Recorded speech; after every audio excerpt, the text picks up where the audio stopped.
ഇന്നിവിടെ ചിക്കൻ കറിയാണ്. ചിക്കൻ കറി വെക്കുന്നത് ഞാനാണ്.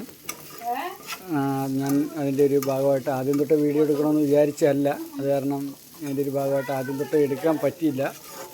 അപ്പോൾ നമ്മളിവിടെ എല്ലാം സെറ്റാക്കിയിട്ട് ഇങ്ങനെ ചെയ്തുകൊണ്ടിരിക്കുകയാണ്. ഇത് ഇങ്ങനെ ചെയ്ത് കഴിഞ്ഞാൽ ചിക്കൻ കറിക്കകത്ത് അടുത്ത് നമ്മൾ ഇടാൻ പോകുന്നത് ഇതാണ്. ഈ ഇരിക്കുന്നത്. അത് കഴിഞ്ഞിട്ട് ഇടാൻ പോകുന്നത് ഇതാണ്. ഇതാണ്. അത് കഴിഞ്ഞ് ഇതൊക്കെ ഇടും. എന്നിട്ട് അത് കഴിഞ്ഞിട്ട് ചിക്കൻ കറിക്കകത്ത് പഴഞ്ചോറ് അല്ല, ഇതാണ് ചിക്കൻ ഇടും. അത് കഴിഞ്ഞിട്ട് ഇന്നത്തെ ചിക്കൻ കറി ഒരു വെറൈറ്റിയാണ്. അതായത് ആരും ട്രൈ ചെയ്തിട്ടില്ലാത്തൊരു ഐറ്റം ആയത് കാരണം ഉണ്ടോ വാരി മുണുങ്ങുന്നുണ്ടോ, തേങ്ങ മുണുങ്ങുന്നുണ്ടോ ഒന്ന്. തേങ്ങ എല്ലാം എന്താ, ഒരു തേങ്ങയ്ക്ക് 100 രൂപ വിലയാണ്. അവൾ വന്നത് തിന്ന് പഞ്ചാരയും വാരി തിന്നുന്നു. തേങ്ങയും പഞ്ചാരയും എന്ത് കോമ്പിനേഷനും എന്തു.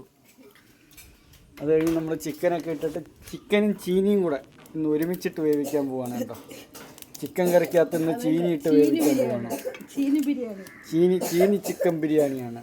ഇത് കഴിഞ്ഞിട്ട് ഇതിനകത്ത് ഈ ചിക്കൻ കറി എല്ലാം കൂടെ വെച്ചിട്ട് ഈ അരിക്കലത്തിനകത്ത് ഇട്ട് ഇളക്കുമെന്നാണ് ഇവിടെ പറഞ്ഞിരിക്കുന്നത്. അപ്പോൾ ഇന്നത്തെ കറി എന്താകും എന്ന് നമുക്ക് നോക്കാം.